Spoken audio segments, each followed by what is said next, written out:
Hi friends, வணக்கம். இந்த வீடியோவில் என்ன பார்க்க போகிறோம் அப்படின்னா, இது ஆக்சுவலாக இந்த மாடல் வந்து ரெட்மி 5A. நம்மளுக்கு என்ன கண்டிஷனில் வந்திருக்கு அப்படிங்கிறது இப்போ ஆன் ஆனோன்னு உங்களுக்கு தெரியும். என்னென்னா, இப்போ ஆன் ஆகி உள்ளே போயிடுது.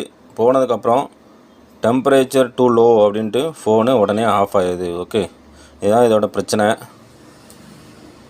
ஆக்சுவலாக இந்த பிரச்சனையை பொறுத்தளவு பேட்டரினாலேயும் இந்த மாதிரி கம்ப்ளைண்ட் ஆகும். ஸோ பேட்டரியில் உள்ள அந்த தெர்மல் ரெசிஸ்டன்ஸ் கம்மியாகிடுச்சுன்னா இந்த மாதிரி ஆகும். ஸோ பேட்டரி மாற்றினாலும் ரெடி ஆயிரும். ஆக்சுவலாக இது பேட்டரி மாற்றி பார்த்தாச்சு. பேட்டரி மாற்றி பார்த்துட்டோம். மாற்றி பார்த்தும் இதே கம்ப்ளைண்ட் தான். ஸோ நெக்ஸ்ட் இப்போ போர்டு லெவலில் தான் நம்ம ஒர்க் பண்ணி ஆகணும். ஆக்சுவலாக இந்த டெம்பரேச்சர் எரர் அப்படின்னு வரும்போது என்னென்னா, இந்த மாடலை பொறுத்தவரை இந்த பேட்டரி கனெக்டரில் தெர்மல் பாயிண்ட் வந்து டைரெக்டாக ஃபியூயல் கேஜ் ஐசியோட கனெக்ட் ஆகிருக்கும். ஓகே, ஸோ இந்த ஃபியூயல் கேஜ் ஐசியை வந்து என்ன பாருங்கள், செட்டு ஆன் ஆயிடுச்சு. மேலே பாருங்கள், பேட்டரி பெர்சன்டேஜ் கிட்ட பாருங்கள், என் நம்பர் எப்படி போட்டிருக்காங்க பாருங்கள், 6529 இருக்குது. இந்த மாதிரி பேட்டரி பெர்சன்டேஜ் காட்டுது. இதில் பாருங்கள், எரர் பாருங்கள், battery temperature too low, your device shut down in 4 seconds அப்படிங்கிறது வருது. ஸோ இது எப்படி நம்ம ரெடி பண்ணலாம் அப்படிங்கிறத பார்க்கலாம். ஓகே,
ஃப்ரெண்ட்ஸ், இது ஐசி மாற்றியாச்சு, ஃபியூயல் கேஜ் ஐசி மாற்றியாச்சு. ஸோ இந்த ப்ராப்ளம் சால்வ் ஆகிருக்கா அப்படிங்கிறத இப்போ பார்க்கலாம்.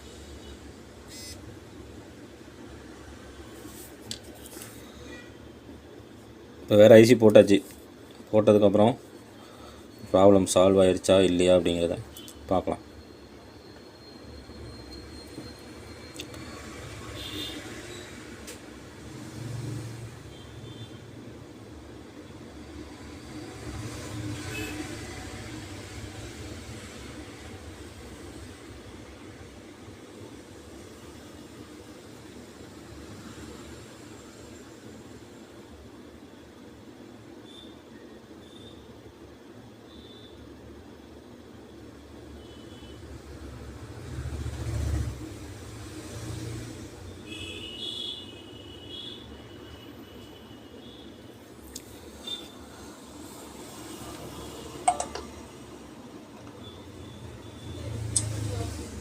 ஆன் ஆயிடுச்சு.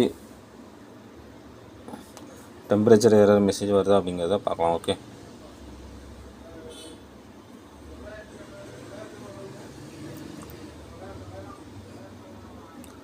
அப்போ பேட்ரி பெர்சன்டேஜில் வந்து ஒரு மாதிரி இடக்க முடக்கா நம்பர்ஸ் வந்துச்சு இல்லையா, அந்த மாதிரி இப்போ வரல பாருங்கள்.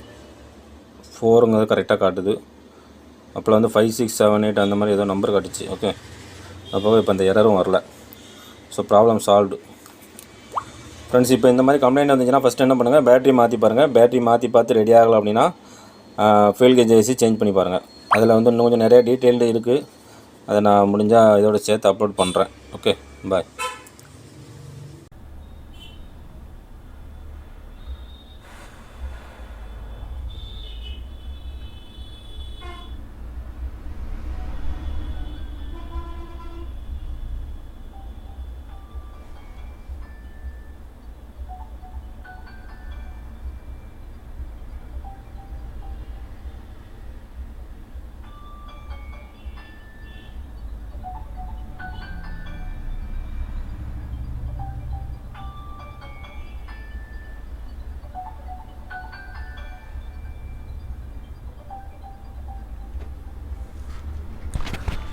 ஹாய் ஃப்ரெண்ட்ஸ், வணக்கம்.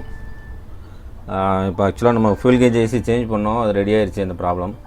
ஆக்சுவலாக இது எப்படி ஃபங்க்ஷன் ஆகுது அப்படிங்கிறத நம்ம இப்போ பார்க்கலாம். ஓகே, ஸோ இது வந்து ஒரு 9 பால் ஐசி. ஓகே, மொத்தம் 9 பால்ஸ் வந்து இதில் இருக்குது. ஓகே, ஸோ ஆக்சுவலாக இது வந்து நம்ம ஆல்ரெடி நான் சொல்லியிருந்த மாதிரி இது வந்து கரண்ட் சென்ஸ் ரெசிஸ்டரோட 2 போர்ஷன்லேருந்து டைரெக்டாக அப்படி இதில் கனெக்ட் ஆகிருக்கும். எந்த பாயிண்ட்லேருந்து C1 C2 பால்ஸில் வந்து கனெக்ட் ஆகிருக்கும். ஓகே, அது போக இதுக்கு வந்து இன்புட் வந்து வோல்டேஜ் வந்து VPH வோல்டேஜ் வந்து இந்த C3 பாலில் வந்து கனெக்ட் ஆகிருக்கும்.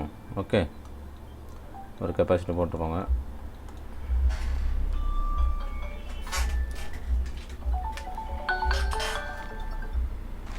ஓகே, C3 பாலில் VPH வந்து கனெக்ட் ஆகிருக்கும். ஸோ இங்கே VPH என்ட்ரான உடனே என்ன பண்ணும் அப்படின்னா, இது வந்து இந்த B3 பால்லேருந்து இன்னொரு வோல்டேஜை இதுவே ரெடி பண்ணி என்ன பண்ணும், வெளியில் கொடுக்கும். ஓகே, அது வந்து எவ்வளோ வோல்ட் அப்படின்னா 1.8 வோல்ட். ஓகே, இதை ஆன் பண்ணுறதுக்கு முன்னாடியே பேட்டரி நீங்கள் மாட்டினோடனே இந்த VPH இதுக்கு என்ட்ரானோடனே இந்த 1.8 வோல்ட்டு அவுட் ஆகி என்னாகும், இந்த ஐசிக்கு வந்து இது இன்புட்டாக போகும். ஓகே, ஸோ இது வந்து analog to digital converter IC மாதிரி இது. ஸோ அந்த கன்வர்ஷனுக்காக தேவைப்படுற வோல்டேஜ் வந்து இந்த வோல்டேஜ். ஓகே, ஸோ நெக்ஸ்ட்டு வந்து இதில் வந்து இந்த டெம்ப்ளைன் வந்து இதில் தான் வந்து கனெக்ட் ஆகிருக்கும். அது எப்படின்னா, எந்த கான்ஃபிகரேஷனில் கனெக்ட் ஆகிருக்கும் அப்படின்னா,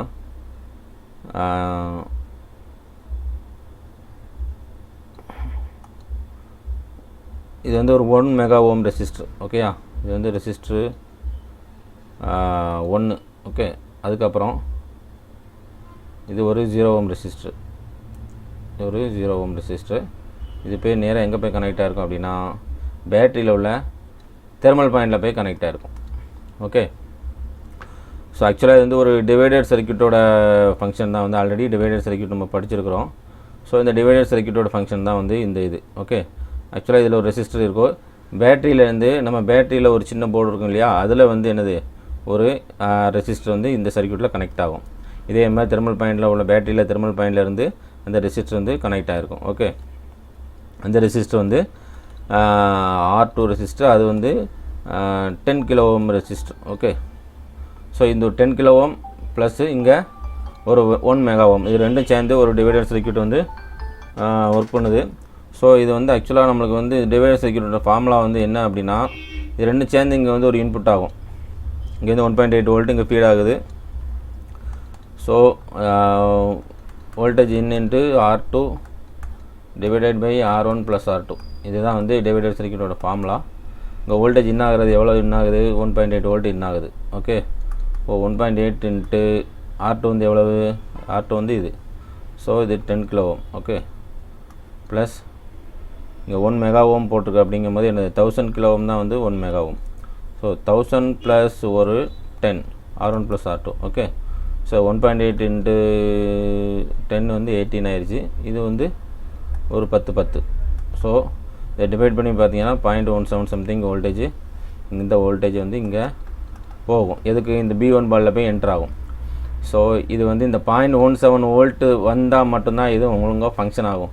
இந்த வோல்டேஜ் அதிகமாகவும் ஆகக்கூடாது, குறையாகவும் ஆகக்கூடாது. அதிகமாகிடுச்சுன்னா வந்து என்ன ஆகும் அப்படின்னா, இது டெம்பரேச்சர் டு லோ அப்படிங்கிற மாதிரி டெம்பரேச்சர் டு லோ இன்ஃபர்மேஷன் வரும், இல்லாட்டி டெம்பரேச்சர் டு ஹை அப்படிங்கிற மாதிரி இன்ஃபர்மேஷன் வரும்.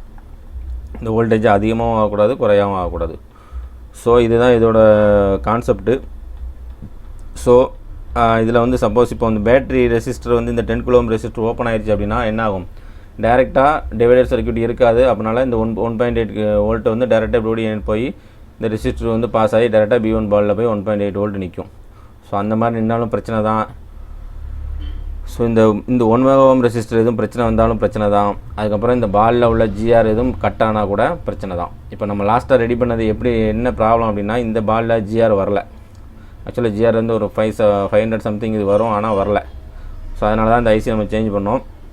சேஞ்ச் பண்ணதுக்கப்புறம் இப்போ ப்ராப்ளம் சால்வ் ஆயிடுச்சு. ஓகேயா, ஓகே ஃப்ரெண்ட்ஸ், அதை ஜஸ்ட் உங்கள்கிட்ட ஷேர் பண்ணிக்கலான்னு இந்த வீடியோ ரெடி பண்ணேன். நெக்ஸ்ட் வீடியோவில் பார்க்கலாம். ஓகே.